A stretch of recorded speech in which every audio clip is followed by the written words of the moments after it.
নির্বাচন নিয়ে অভিযোগ প্রমাণিত হওয়ায় আমিনুল ইসলাম বুলবুলের নেতৃত্বাধীন বাংলাদেশ ক্রিকেট বোর্ডের কমিটি ভেঙে দিয়ে আহ্বায়ক কমিটি গঠন করেছে জাতীয় ক্রীড়া পরিষদ এনএসসি। সে সঙ্গে তামিম ইকবালকে সভাপতি করে 11 সদস্যের একটি আহ্বায়ক কমিটিও গঠন করেছে এনএসসি। বিকেলে সংবাদ সম্মেলনে এমনটাই জানান এনএসসি পরিচালক ক্রীড়া আমিনুল এহসান। পরাগ আরমান জানাচ্ছেন বিস্তারিত। জাতীয় ক্রীড়া পরিষদ গঠিত তদন্ত কমিটির পর্যালোচনায় বাংলাদেশ ক্রিকেট বোর্ডের নির্বাচনে কারচুপি ও অনিয়ম পাওয়া গেছে দাবি করে বোর্ড ভেঙে দিয়েছে এনএসসি। ইমপ্লয়েড থাকে আমাদের। বিকেলে এক সংবাদ সম্মেলনে এমনটি জানানো হয়। বিসিবির নির্বাচন প্রক্রিয়ায় উল্লেখযোগ্য পরিমাণ দুর্বলতা ও অনিয়ম ছিল। সেই প্রেক্ষিতে এনএসসি ইতিমধ্যে আইসিসির কাছে ইমেল পাঠিয়েছে।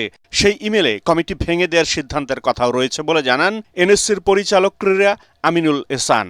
স্বচ্ছতার সাথে কমিটি গঠন করা হয়েছে, কমিটি রিপোর্ট দিয়েছে এবং ওই রিপোর্টকে যথাযথভাবে পর্যালোচনা করেই আইনি কাঠামোর ভিতরে থেকে নতুন কমিটি গঠন করা হয়েছে। সুতরাং এই সিদ্ধান্তটি আশা করি অবশ্যই বলবৎ থাকবে। জাতীয় দলের সাবেক অধিনায়ক তামিম ইকবালের নেতৃত্বে 11 সদস্যের আহ্বায়ক কমিটি গঠন করে আপাতত চলবে বোর্ডের কার্যক্রম। গঠিত আহ্বায়ক কমিটি 3 মাসের মধ্যে নির্বাচিত কমিটি উপহার দিতে বাধ্য থাকবে, অর্থাৎ আগামী জুন মাসে হবে বিসিবির নির্বাচন। অনেকগুলো সুপারিশ এসেছে অ্যাডহক কমিটি, ওগুলোকে বিবেচনায় নিয়ে যতদূর সম্ভব বাস্তবায়ন করে একটা স্বচ্ছ নির্বাচন উপহার দিবে আমরা আশা করি। গত অক্টোবর মাসে বিতর্কিত এক নির্বাচনে সভাপতি নির্বাচিত হন আমিনুল ইসলাম বুলবুল। নির্বাচনে অনিয়ম ও অস্বচ্ছতা খতিয়ে দেখতে এনএসসি তদন্ত কমিটি গঠন করার পর 7 জন পরিচালক পদত্যাগ করেন। এবার পুরো কমিটি ভেঙে দিল এনএসসি। পরাগ আরমান, এটিএন বাংলা, ঢাকা। জুলাই অভ্যুত্থানে লালবাগ থানার হত্যা চেষ্টা মামলায় সাবেক স্পিকার ডক্টর শিরিন শারমিন চৌধুরীকে কারাগারে পাঠানোর নির্দেশ দিয়েছে আদালত। মামলা তদন্তকারী কর্মকর্তা 2 দিনের রিমান্ড চাইলে আদালত তা নামঞ্জুর করে এই আদেশ দেন। এর আগে গোয়েন্দা কার্যালয় থেকে দুপুরের দিকে তাকে আদালতে নেওয়া হয়। সোমবার রাতে তাকে রাজধানী ধানমন্ডির বাসা থেকে গ্রেফতার করে ডিবি পুলিশ। রিপোর্ট করছেন তৌহিদুর রহমান তুহি। কড়া নিরাপত্তায় সাবেক স্পিকার ডক্টর শিরিন শারমিন চৌধুরীকে আদালতে হাজির করে গোয়েন্দা পুলিশ। জুলাই অভ্যুত্থানে লালবাগ থানার একটি হত্যা চেষ্টা মামলায় গ্রেফতার দেখিয়ে তার 2 দিনের রিমান্ড চাই মামলার তদন্তকারী কর্মকর্তা। এদিকে অসুস্থতার কারণ দেখিয়ে রিমান্ডের বিরোধিতা করে শিরিন শারমিনের জামিন চান তার আইনজীবী। দুপক্ষের শুনানি শেষে আদালত তাকে কারাগারে পাঠানোর নির্দেশ দেন। উনি নারী, উনি জামিনযোগ্য, জামিন পেতে পারে, সেটেল প্রিন্সিপাল অফ ল, এবং উনি অসুস্থ। সবার সাবমিশন শুনে ওয়াজ প্লিজ টু রিমান্ড ক্যান্সেলের যে আবেদনটি মঞ্জুর করেছেন, ওনাকে ডিভিশন দিয়েছেন। যে সবচেয়ে বেশি শেখ হাসিনাকে সহযোগিতা করেছে, সে 5 আগস্টের পর সে আত্মগোপনে চলে যায়। তাকে সেই আত্মগোপন অবস্থা থেকে পুলিশ গ্রেপ্তার করে, রিমান্ডে না দিয়ে, এবং তার যে জামিন চাওয়া হয়েছিল দরখাস্ত নাম মঞ্জুর করেন। সরকার পক্ষে যে রিমান্ড দরখাস্ত সেটাও নামঞ্জুর করা হয় এবং তাকে সিডব্লিউ মূলে জেল হাজতে প্রেরণ করা হয়। 24শে জুলাই গণ অভ্যুত্থানে শেখ হাসিনা ভারতে পালিয়ে যাওয়ার পর আত্মগোপনে চলে যান সাবেক স্পিকার শিরিন শারমিন। দীর্ঘ 20 মাস লোকচক্ষুর আড়ালে থাকা জাতীয় সংসদের সাবেক এই স্পিকার অনেকটা নাটকীয়ভাবে আটক হন ধানমন্ডির নিজ বাসা থেকেই। মধ্যরাতে ডিবি পুলিশের একটি দল তাকে আটক করে মিন্টো রোডের গোয়েন্দা কার্যালয়ে নিয়ে জিজ্ঞাসাবাদ করে। ছাত্র জনতার তীব্র আন্দোলনের মুখে 2024 সালের 5 আগস্ট সংসদ ভবন এলাকার নিজ বাসভবন থেকে বের হয়ে আত্মগোপনে চলে যান তিনি। শেখ হাসিনা সরকারের পতনের 27 দিনের মাথায় 2024 সালের 2রা সেপ্টেম্বর পদত্যাগ করেন সাবেক এই স্পিকার। জুলাই গণ অভ্যুত্থানে সহিংসতার ঘটনায় শিরিন শারমিন চৌধুরীর বিরুদ্ধে একাধিক মামলা হয়। এর মধ্যে রংপুরে গুলিবিদ্ধ হয়ে স্বর্ণ শ্রমিক মুসলিম উদ্দিন নিহত হওয়ার ঘটনায় সাবেক এই স্পিকার ও সাবেক বাণিজ্যমন্ত্রী টিপু মুন্সি সহ 17 জনের বিরুদ্ধে হত্যা মামলা করে তার পরিবার। এ মামলায় কারাবন্দী রয়েছেন সাবেক বাণিজ্যমন্ত্রী টিপু মুন্সি। শিরিন শারমিন চৌধুরী রংপুর 6 আসন থেকে নির্বাচিত হয়ে সংসদ সদস্য হয়েছিলেন। তৌহিদুর রহমান তুহি, এটিএন বাংলা, ঢাকা। গুমকে মানবতা বিরোধী অপরাধ হিসেবে যুক্ত করে আন্তর্জাতিক অপরাধ ট্রাইব্যুনাল আইনের সংশোধনী সংসদে পাশ হয়েছে। আইনমন্ত্রী মোহাম্মদ আসাদুজ্জামান সংশোধনী বিল উত্থাপন করলে তা পাশ হয়। অধিবেশনের প্রশ্ন উত্তর পর্বে জ্বালানি ও খনিজ সম্পদ মন্ত্রী ইকবাল হাসান মাহমুদ টুকু বলেন, দেশে পর্যাপ্ত পরিমাণ জ্বালানি তেল রয়েছে। গত এক মাসে অবৈধভাবে মজুত করা 40 লাখ মেট্রিক টন জ্বালানি উদ্ধার করা হয়েছে বলেও জানান তিনি। বিস্তারিত জানাচ্ছেন ইয়াসিন রানা। ত্রয়োদশ জাতীয় সংসদের প্রথম অধিবেশনের 10ম দিনে আন্তর্জাতিক অপরাধ ট্রাইব্যুনাল আইন 2026-এর সংশোধনী পাশ হয়েছে। যারা এই প্রস্তাবের পক্ষে আছেন তারা হ্যাঁ বলুন, যারা এই প্রস্তাবের বিপক্ষে আছেন তারা না বলুন। আমার মনে হয় সর্বসম্মতিক্রমে হ্যাঁ জয়যুক্ত হয়েছে, হ্যাঁ জয়যুক্ত হয়েছে, হ্যাঁ জয়যুক্ত হয়েছে। এতে গুমকে মানবতা বিরোধী অপরাধ হিসেবে যুক্ত করা হয়েছে আইনে। এটি এমন একটি বিল যে বিলের মধ্যে ক্রাইম এগেনস্ট হিউম্যানিটির ডেফিনেশনের মধ্যে গুমকে অন্তর্ভুক্ত করা হয়েছে। এটি এমন একটি বিল যে বিলের মাধ্যমে আমরা আন্তর্জাতিক অপরাধ ট্রাইব্যুনালে গুমের বিচারকে সঠিক পথে নিয়ে যাওয়ার জন্য আমরা গুমকে একটি মানবতা বিরোধী অপরাধ হিসেবে ডিফাইন করেছি। সেই কারণে মাননীয় স্পিকার, যারা গুমের আইন নিয়ে আমরা গুম চাচ্ছি না, গুমের বিচার চাচ্ছি না বলছেন, তাদের জন্য বলছি এই আইনটা ভালো করে পড়ে দেখবেন। এছাড়া এক প্রশ্নের জবাবে খনিজ সম্পদ ও জ্বালানি মন্ত্রী ইকবাল হাসান মাহমুদ টুকু বলেন, জ্বালানি তেলের পর্যাপ্ত মজুত রয়েছে। দাম বৃদ্ধির প্রয়োজন হলে মন্ত্রিসভায় আলোচনার পর সিদ্ধান্ত নেওয়া হবে। ডিজেল মজুদ 1,64,644 মেট্রিক টন, অকটিন 10,500 টন, পেট্রোল 16,000 টন, 40,48,456 লিটার জ্বালানি তেল উদ্ধার করা হয়েছে। সংসদে 1 লাখ স্বাস্থ্যকর্মী নিয়োগ দেওয়া হবে বলে জানান স্বাস্থ্যমন্ত্রী সাখাওয়াত হোসেন বকুল। রাষ্ট্রপতির ভাষণের ওপর দেয়া ধন্যবাদ বক্তব্যে স্থানীয় সরকার প্রতিমন্ত্রী মীর শাহে আলম বলেন, জুলাই গণ অভ্যুত্থানের ক্যাপ্টেন ছিলেন তারেক রহমান। জুলাই আগস্টের আন্দোলন ছাত্র জনতার সাথে আমরা সবাই ছিলাম। ট্রফি আমরা কারো কাছে নিতে যাইনি। ক্যাপ্টেনকে এটা অন্তর্বর্তীকালীন সরকারের প্রধান ডক্টর ইউনূস চিনে। এই কারণে উনি লন্ডনে গিয়ে আমাদের ক্যাপ্টেন প্রধানমন্ত্রী জনাব তারেক রহমানের কাছে ট্রফি দিয়ে নির্বাচনের তারিখ নিয়ে আসছে মাননীয় স্পিকার। এছাড়াও এদিন হাওর ও জলাধার সংরক্ষণ আইন সহ বেশ কয়েকটি আইন সংসদে পাশ হয়েছে। ইয়াসিন রানা, এটিএন বাংলা, ঢাকা।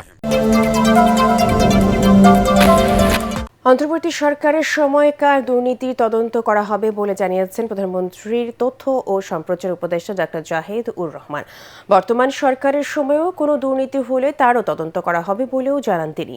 সচিবালয় ব্রিফিংয়ে এসব তথ্য জানান ডাক্তার জাহিদ। এদিকে 3 মে থেকে সারা দেশে হামের টিকা দেওয়া শুরু হবে বলেও জানান তিনি।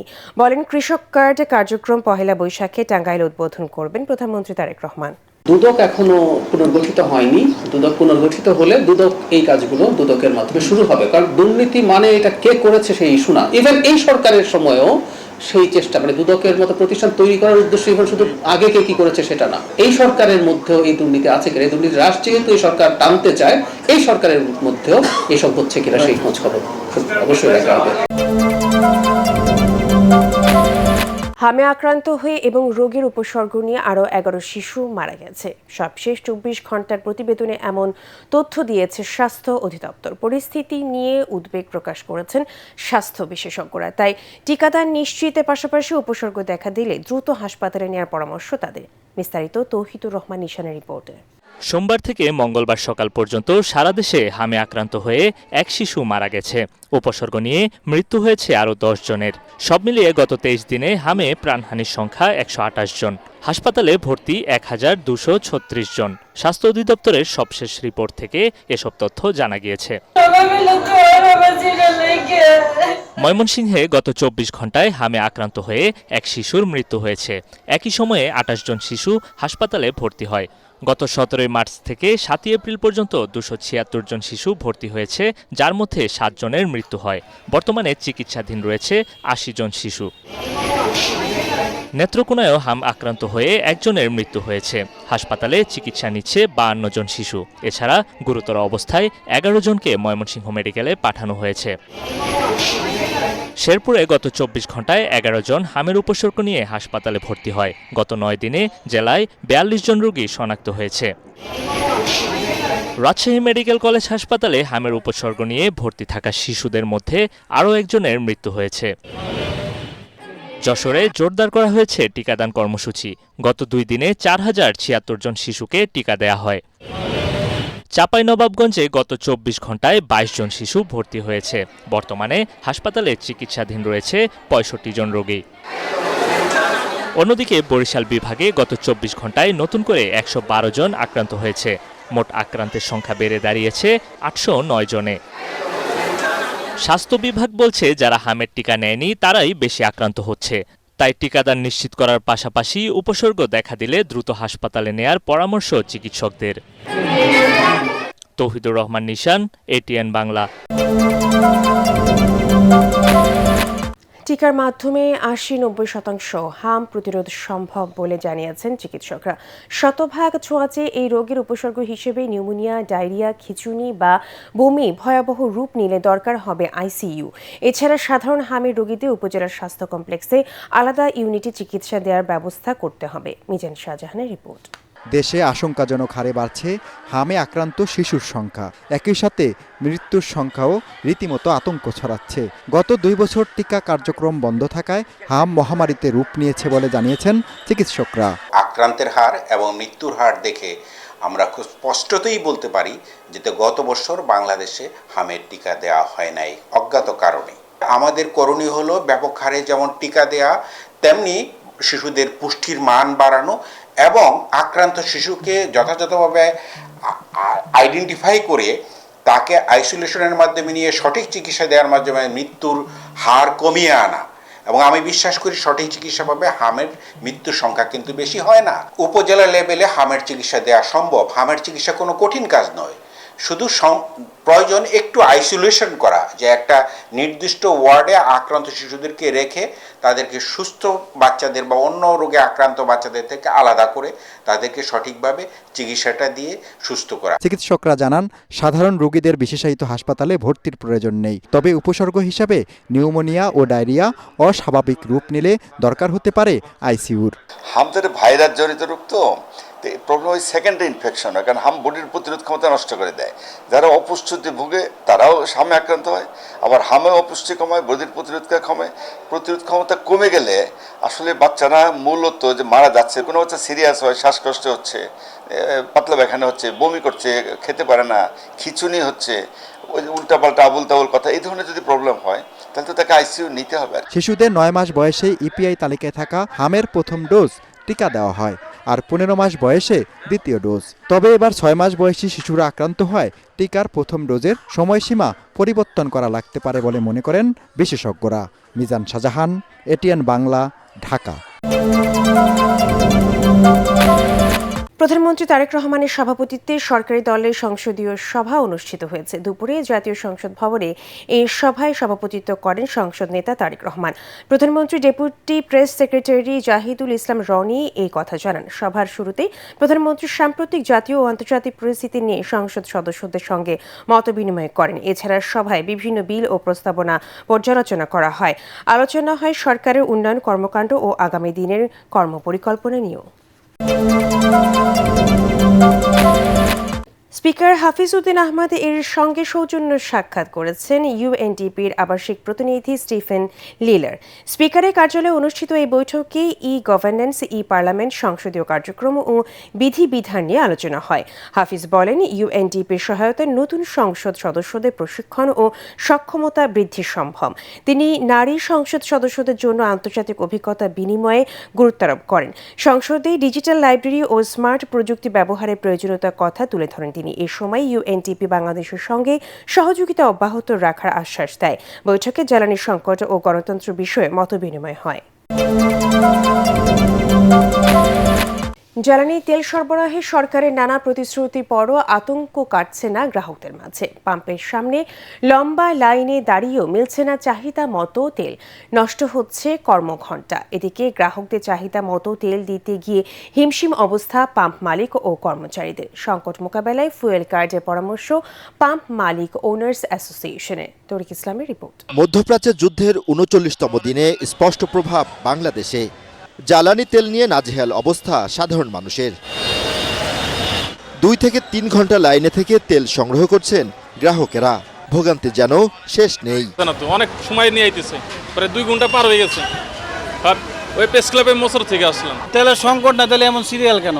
দামও বাড়ায় না, আর এমনি কষ্ট করে এই যে সকালবেলা 9টা বাজে সাড়ে নামায় দিয়ে সিরিয়াল ধরছি, এই সিরিয়াল অন্তত দুপুর হয়ে গেল। এদিকে তেল দিতে গিয়ে বিপাকে পাম্প মালিকরা। নিরাপত্তা নিশ্চিতে চাইলেন প্রশাসনের সহযোগিতা। ফোর্স দেন, নাইলে আমি পাম্প চালাবো না, মেশিন টেশিন সব খুলে রেখে দেবো। আমার তো অপরাধ করি নেই পাবলিকের তেল দিয়ে, কিন্তু এই অবস্থা চলতে থাকলে হবে না। আপনি যে মোটরসাইকেল জিজ্ঞেস করেন, বলবে ওনাদের এখানে আসলে লাইনে দাঁড়ানো তেলটা পাওয়া যায়।